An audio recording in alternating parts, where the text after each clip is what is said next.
ಇವತ್ತು ಎದ್ದೋಳ ಬೇಡವಾ ಅಂತ ಎದ್ದಿದ್ದೀನಿ. ನಮಸ್ತೆ ನನ್ನ ಪ್ರೀತಿಯ ಕನ್ನಡಿಗರೇ, welcome back my YouTube channel. ವಿಡಿಯೋನ ಕೊನೆಗಂಟ ನೋಡಿ. ವಿಡಿಯೋ ಇಷ್ಟ ಆಯಿತು ಅಂದರೆ ಲೈಕ್ ಕಮೆಂಟು ಶೇರ್ ಮಾಡಿ, ಸಪೋರ್ಟ್ ಮಾಡಿ, ಸಬ್ಸ್ಕ್ರೈಬ್ ಆಗಿ. ಗುರುವಾರ ಇರೋದ್ರಿಂದ ಯಾಕೆ ಎದ್ದೋಳಕ್ಕೆ ಬೆಳಗ್ಗೆನೇ ಬೇಜಾರಾಗ್ತೈತಿ. ಡೈಲಿ ಎದ್ದು ಅದೇ ಅಡುಗೆ ಮಾಡಬೇಕು, ಅದೇ ಮನೆ ಕೆಲಸ ಮಾಡಬೇಕು ಅಂತೇಳಿ ಬೇಜಾರಾಗಿ ಕೂತಿತ್ತು.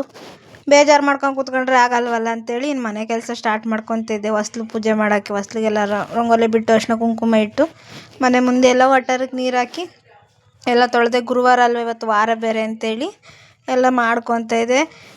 ಎದ್ದಾಗ ಅದೇ ಯೋಚನೆ, ದಿನನಿತ್ಯ ಅದೇ ಕೆಲಸಗಳು ಮಾಡ್ಕೊಳ್ಳೇಬೇಕಲ್ಲ, ಬೇಜಾರು ಏನು ಮಾಡೋದು ಅಂತ. ಒಂದು ಕಡೆ ಬೇಜಾರಾದರೂ ಅದು ಬಿಟ್ಟರೆ ವಿಧಿ ಇಲ್ವಲ್ಲ, ನಾವೇ ಮಾಡಬೇಕಲ್ಲ ಅಂದ್ಬಿಟ್ಟು ಇದು ಮಾಡ್ಕೊತ ಇದೆ. ನಾನು ಮೊಳಕೆ ಹುಳಿಕಾಳು ಚೆನ್ನಾಗಿ ಬಂದಿದ್ವು, ಜಾಸ್ತಿ ಇದಾದರೆ ಇದಾಗ್ತವೆ ಅಂತೇಳಿ ಎಲ್ಲ ಕೈ ಆಡ್ತಾಯಿದ್ದೆ.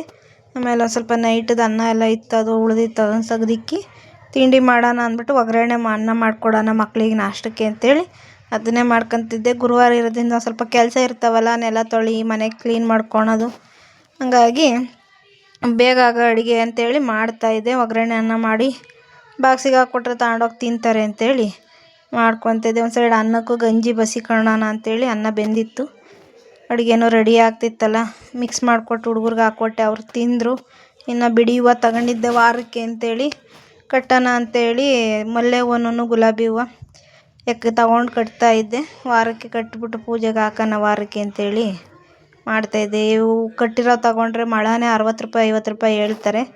ಅದಕ್ಕೆ 1/4 kg 100 ಗ್ರಾಮ್ ತಂದಿಕ್ಕಂಗೆ ಕಟ್ಕೊಂಬಿಟ್ರೆ ನಮಗೆ ಎಷ್ಟೆಷ್ಟು ಬೇಕೋ ಅವಾಗ ಕಟ್ಕೊಂಡು ಪೂಜೆ ಮಾಡ್ಕೋಬೋದಲ್ಲ, ಅದಕ್ಕೆ ಮಾಡ್ಕೊತಿದ್ದೆ. ವಾರದ ದಿನ ಅಂತೂ ಇದ್ದು ರೇಟ್ ಹೇಳ್ತಾರೆ. ಶುಕ್ರವಾರ, ಗುರುವಾರ, ಶನಿವಾರ ಅಂತ ಅಂದರೆ ವಾರದ್ದು ಹೂವು ಕೇಳಿದ್ರೆ ಅವತ್ತಿನ ರೇಟೇ ಜಾಸ್ತಿ ಹೇಳ್ತಾರೆ. ಹಂಗಾಗಿ ಪೂಜೆಗೂ ರೆಡಿ ಮಾಡಿಕೊಂಡೆ, ಒಂದು ಕಡೆ ಪೂಜೆನೂ ಮಾಡ್ಕೊತ ಇದ್ದೆ. ಇನ್ನು ನಾಷ್ಟ ಆಗಿರಲಿಲ್ಲ, ಟೈಮಲ್ಲಿ 10 ಗಂಟೆ ಆಗಿತ್ತು. ಫಸ್ಟ್ ಪೂಜೆ ಮುಗಿಸ್ಕೊಂಬಿಟ್ಟು ಆಮೇಲೆ ನಾಷ್ಟ ಮಾಡ್ಕೊಳ್ಳೋಣ ಅಂತೇಳಿ ಮಾಡ್ಕೊತ ಇದ್ದೆ.